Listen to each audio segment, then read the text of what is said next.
2022ના Gujarat assembly election માટે તમે જ્યારે વોટ આપવા જશો ને તો ઈવીએમ ઉપર તમને એક એવા કેન્ડિડેટ દેખાશે જેને તમે ભલે વોટ આપો છો, જેને ભલે હાઈએસ્ટ વોટ મળી જાય તો પણ એ ઇલેક્શન નહીં જીતી શકે. કયા કેન્ડિડેટની હું વાત કરું છું એ તમે જાણવા માંગતા હોય તેના માટે ધ્યાનથી સાંભળજો. હું તમને એક વાત કહું.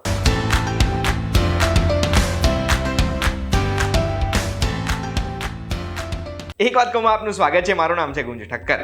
ઇલેક્શન કમિશન ઓફ ઇન્ડિયાની વેબસાઇટ પર મહારાષ્ટ્રમાં અંધેરી સીટમાં જે હમણાં બાય ઇલેક્શન થયું એનું રિઝલ્ટ આપણે ખોલીશું ને તો એમાં હાઈએસ્ટ વોટ્સ એટલે 76% વોટ શિવસેનાના ઉદ્ધવ ઠાકરેવાળી શિવસેનાના કેન્ડિડેટને મળ્યા છે. પણ સેકન્ડ હાઈએસ્ટ વોટ્સ એટલે 14% જેટલા વોટ મળ્યા છે નન ઓફ ધ અબાવ એટલે નોટાને. આ 12,500 વોટ નોટાને મળ્યા છે. એ વોટ શું વેસ્ટ થઈ જાય એ જ આજના વિડીયોમાં હું તમને સમજાવવાનો છું. સૌથી પહેલા નોટા શું છે? તો નોટા એટલે નન ઓફ ધ અબાવ. આ ફૂલ ફોર્મ થઈ ગયો. નન ઓફ ધ અબાવ એટલે નોટાને જે પણ વ્યક્તિ વોટ કરે છે ને એ વ્યક્તિ કોઈ પણ પોલિટિકલ પાર્ટી કે કેન્ડિડેટને પોતાનો મત આપવા નથી માંગતા, એટલે એમણે નોટાનું બટન દબાવ્યું છે. એક વોટર નોટાનું બટન ત્યારે જ દબાવે છે જ્યારે એમને જેટલા બી કેન્ડિડેટના લિસ્ટ મળ્યું છે ને એમાં કોઈ પણ ઓપ્શન એમને વ્યાજબી નથી લાગતો કે યાર આ કેન્ડિડેટ મને યોગ્ય નથી લાગતા, કે પછી ત્યારે દબાવે જ્યારે એમને ઇનડિસિઝન હોય, એમને હજુ શ્યોર નથી કે યાર હું કોને વોટ આપવા માંગુ છું એટલે હું નોટાને આપી દઉં છું. કોઈ પણ કેન્ડિડેટ ઉભરીને બહાર નથી આવતું મારી સામે. આપણા દેશમાં સુપ્રીમ કોર્ટે સપ્ટેમ્બર 2013માં ઇલેક્શન કમિશન ઓફ ઇન્ડિયાને કીધું હતું, આદેશ આપ્યા હતા કે હવે દરેક ઈવીએમમાં દરેક બેલેટમાં વોટિંગ વખતે નોટાનું ઓપ્શન હોવું જ જોઈએ. 2013ની પહેલા પણ આપણે નોટાનું ઓપ્શન કરી શકતા હતા જ્યારે આપણે બેલેટ ઉપર કોઈ પણ પાર્ટીના ચિહ્નને સિલેક્ટ કર્યા વગર બેલેટ પાછું આપી દેતા. ત્યારે પણ એમાં આપણી રાઇટ ટુ સિક્રસી જળવાતી નથી. એટલે આપણે નોટાને વોટ કર્યો છે, આપણે કોઈને વોટ નથી કર્યો, એ તરત જ ત્યાં જે બી પોલિંગ બૂથ ઓફિસર હોય એમને ખબર પડી જ જાય. અને એટલે જ સુપ્રીમ કોર્ટે આદેશ આપ્યો હતો, જેના જવાબમાં ઓક્ટોબર 2013માં ઇલેક્શન કમિશન ઓફ ઇન્ડિયાને આપણને આ બે વસ્તુ જણાઈ. સૌથી પહેલી કે અગર એવો સંજોગ બને છે કે નોટાને હાઈએસ્ટ વોટ મળે છે તો એવા સંજોગોમાં પણ જે કેન્ડિડેટને હાઈએસ્ટ વોટ મળ્યા છે ને કેન્ડિડેટ જ જીતશે. માની લો 1 લાખ વોટમાંથી નોટાને મળ્યા છે 95,000 વોટ, તો એ જે 5,000 વોટમાંથી જે કેન્ડિડેટને 2,500થી વધારે વોટ મળ્યા છે હાઈએસ્ટ વોટ્સ એ જીતી જશે, ભલે નોટાને 95% વોટ મળી ગયા. અને બીજી વાત ઇલેક્શન કમિશન ઓફ ઇન્ડિયાએ આપણને એ કીધી કે અગર જો એક જ કેન્ડિડેટ છે કોઈ પણ કોન્સ્ટિટ્યુઅન્સી માટે કે કોઈ પણ સીટ માટે, એમની સામે કોઈ ઓપોનન્ટ જ નથી, તો એમાં નોટાના ઓપ્શનની જરૂરત જ નથી અને એ કેન્ડિડેટને સીધું વિનર જાહેર કરી દેવામાં આવશે. લોકોને ઓપ્શન નહીં આપવામાં આવે કે આ કેન્ડિડેટ સિલેક્ટ કરવો છે કે પછી નોટા સિલેક્ટ કરવું છે તમારે. તો આ સાંભળીને તો આપણને એવું જ થયું ને કે ભલે નોટાને હાઈએસ્ટ વોટ્સ મળી જાય તો પણ ઇલેક્શન કેન્સલ નહીં ગણવામાં આવે, નવું ઇલેક્શન એ સીટ માટે નહીં થાય અને નોટા નો કોઈ મતલબ જ નથી, એનો કોઈ ફાયદો જ નહીં, એ યુઝલેસ જ થયું. ના, નોટાના ઘણા બધા ફાયદા છે જે હું તમને એક પછી એક હવે ગણાવીશ. સૌથી પહેલો ફાયદો માર્જિન વોટનો છે. આમાં કેવું હોય, ઘણી બધી વખત જ્યારે ઇલેક્શન થાય ને ત્યારે પહેલા કેન્ડિડેટ અને બીજા કેન્ડિડેટ જે સેકન્ડ આવ્યા છે એ બંનેની વચ્ચે જે વોટનો ડિફરન્સ હોય ને બહુ જ નાનો હોય અને નોટાને વધારે વોટ મળ્યા હોય. ઉદાહરણ બી હું તમને આપવા માંગુ છું 2017ના ગુજરાતના એસેમ્બલી ઇલેક્શનનો.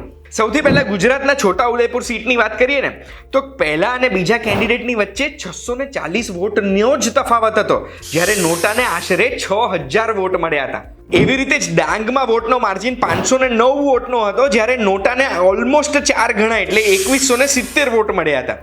ડભોઈમાં પણ આવું થયું હતું, જ્યારે પહેલા અને બીજા કેન્ડિડેટની વચ્ચે 2832 વોટનો માર્જિન હતો અને એમાં નોટાને 3042 વોટ મળ્યા હતા. અને આ સેમ વસ્તુ દિયોદર, કપરાડા, જેતપુર, માણસા જેવી ટોટલ 21 સીટમાં જોવા મળ્યું હતું કે પહેલા બીજાની વચ્ચે જે તફાવત છે ને એના કરતાં વધારે વોટ નોટાને મળ્યા હતા.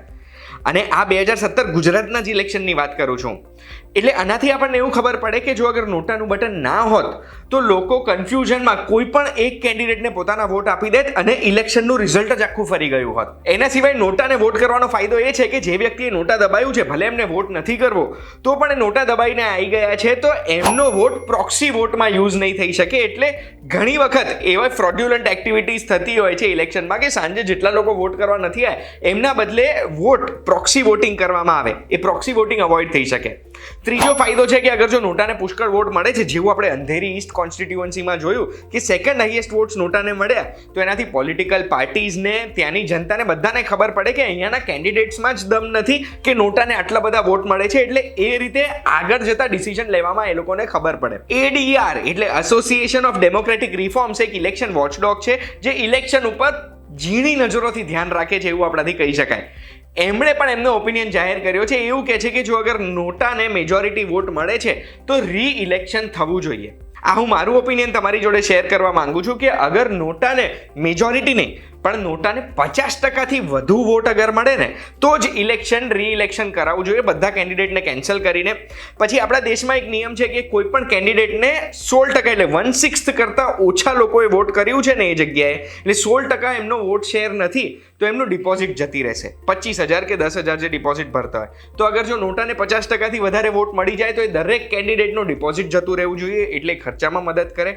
ફરીથી ઇલેક્શન કરાવવા માટે જે નવા કેન્ડિડેટ આવે છે એમની જોડેથી વધારે ડિપોઝિટની રકમ વસૂલ કરવી જોઈએ. અને જ્યાં સુધી એ સીટ ઉપર એક કેન્ડિડેટ સિલેક્ટ નથી થતા, હાઈએસ્ટ મત એમને નથી મળતા, ત્યાં સુધી એ સીટ ઉપર પ્રેસિડેન્ટ્સ રૂલ સ્થાપિત થઈ જવું જોઈએ. આ મારું ઓપિનિયન છે. આના વિશે તમે શું કહેશો એ મને જણાવો કમેન્ટમાં. બાકી તમારો કોઈ આવો ઓપિનિયન છે નોટાના રૂલને લઈને તો પણ કમેન્ટમાં જણાવજો. એક વાત કહું, આજે નોટાનો નિયમ તમે ક્લિયરલી સમજી ગયા હોય ને તો બસ આવા જ એપિસોડ માટે VTVGujarati.com પર એક વાત કહું, રોજે જોજો, બહુ જ મજા આવશે.